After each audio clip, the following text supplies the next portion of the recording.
वक्त से टाइम दिया और हमारे इदारे को शर्फ बख्शा।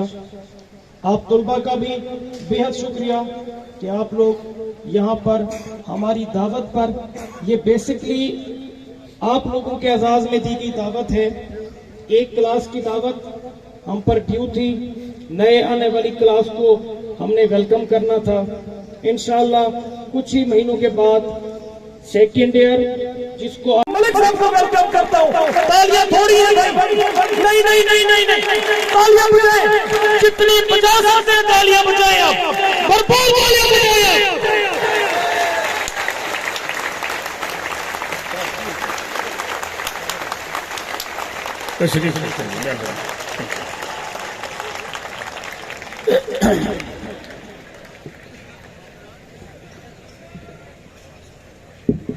फाज साहब कह रहे थे कि 2 जनवरी 1990 1 जनवरी मेरी डेट ऑफ बर्थ है। मेरी कोशिश थी कि तालीमी इदारे की बुनियाद और मेरी डेट ऑफ बर्थ सेम हो। इत्तेफाक से 1 जनवरी को कोई स्टूडेंट ही ना आया। हमने ऐलान किया हुआ था कि 1 जनवरी हमारी क्लास ही ना बनी। 2 तारीख को हमारे 2 स्टूडेंट से आगाज हुआ। एक 5th क्लास का बच्चा था और उसकी भांजी नर्सरी में थी। अब 5th क्लास कहाँ, नर्सरी कहाँ, और हमने 2 बच्चों से क्लास का आगाज किया। और इत्तेफाक से अब इदारे की जो बुनियाद है वो 2 जनवरी 90 है और फाज साहब की पैदाइश 5 अगस्त 90 है। सीधा 8 महीने इदारा बड़ा है। तो आप बताएं औलाद किसको कितना प्यारी होती है। तो ये जिसकी बुनियाद मैंने रखी, मुझे ये इदारा कितना अजीज होगा कि मेरी औलाद में से भी सबसे बड़ा है। और फिर इसमें मौजूद तमाम लोग मेरे फैमिली के मेंबर हैं।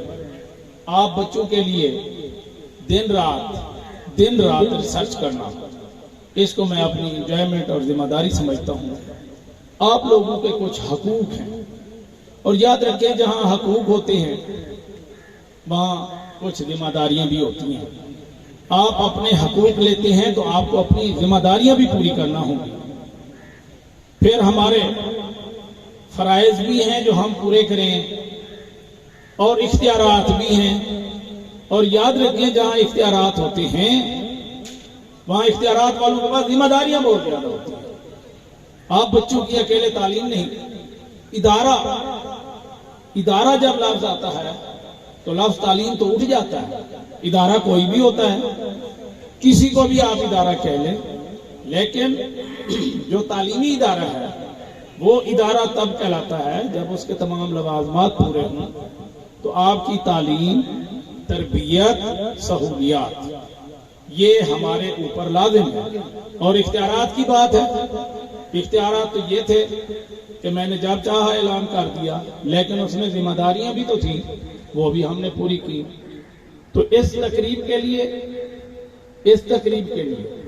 मैं आप सब बच्चों का यकीन जाने, आज मैं बेहद मुतासिर हुआ हूँ कि जो असेंबली में वक्तन फक्तन मेरी गुफ्तगू चलती रही तरबियत के एतबार से, आज उसका आपने अमली नमूना पेश किया है कि बहुत अच्छा डिसिप्लिन का मुजाहरा किया है आपने, और उसके लिए मैं सलाम पेश करता हूँ। और याद रखें कि इतना अरसा गुजारने के बाद मैं अपने आप को अभी मुकम्मल एडमिनिस्ट्रेटर या मुकम्मल नहीं महसूस कर रहा कि मैं इदारा चला रहा हूं। हर इंसान हर स्टेज पर सीखने के अमल में होता है।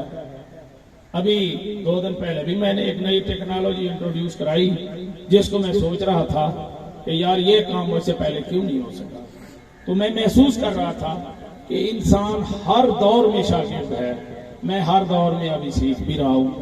तो आप सब बच्चे मैं आपसे यही गुजारिश करूंगा कि अपनी जिम्मेदारियां जिस मकसद के लिए इदारे में आते हैं, अब 100% आप वो जिम्मेदारियां महसूस भी कर रहे हैं और जिम्मेदारियां पूरी भी कर रहे हैं।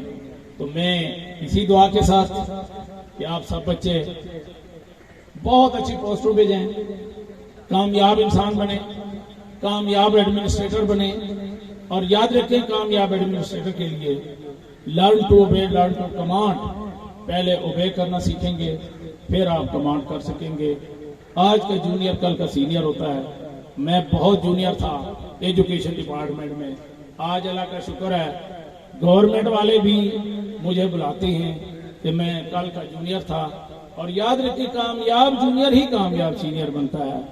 आप सीखें, ओबे करना सीखें, असाज़ा का एहतराम, बड़ों का एहतराम, और खास तौर पर आखिरी बात इंसानियत की कदर सीखें। इंसानियत याद रखिए, आप बहुत मकाम पाएंगे, आला मकाम पाएंगे, आला ओहदे पाएंगे। याद रखिए कि इंसान की कदर बहुत ज्यादा है। इंसानियत तब होगी जब आप किसी इंसान की कदर करेंगे। तो मुझे अपने बच्चों से ये बेहद तवक्कुआत हैं कि जैसे बच्चा कह रहा था कि do the right fear no man, ये ऐसा स्लोगन है, ऐसा स्लोगन है कि आप अपनी इज्जत के आला मकाम पर पहुंचेंगे जब आप do the right fear no man पे अमल करेंगे। अमल साले करें, किसी से मत बने। थैंक